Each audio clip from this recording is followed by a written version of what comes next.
دچاوی مسلمان دا که اروپا کافر نه. یعنی ام خناست که ناس نکن ام جشیخ و ملاین عربان و گوتنو ام دبیسن یعنی که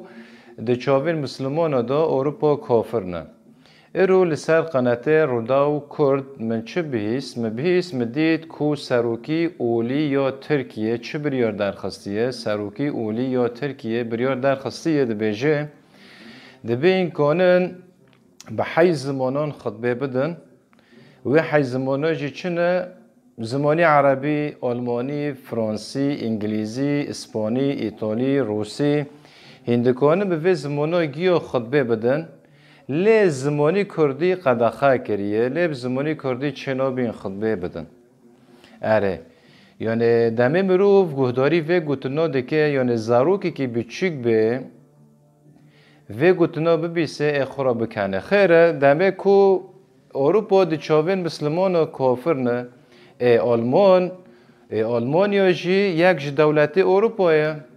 آلمانیا یک دولتی اروپایه تمام تو چوات در فتح دده کو به زمانی آلمانی خطبه واره چکرن واره حوالدان او کرد پرانی خام مسلمانه تب زمانی کردی قدخه دکه گلو یعنی هفتشتات ده که سری مرا ایجار از ببیم چه هوا جمع دا به زمانی کافران چه دبی کتو خطبه بده لی به زمانی کردی و کرد پرانی خو مسلمان نه چه نابه تا خطبه بده هوا پشتی من گهداری وی کرد و گوتنا مرا در کرد به زمانی کافران چه دبی تا خطبه بده لی به زمانی کردی و کرد پرانی خو مسلمان نه چه نابه تا خطبه بده یعنی براستی مسئلوک بکنه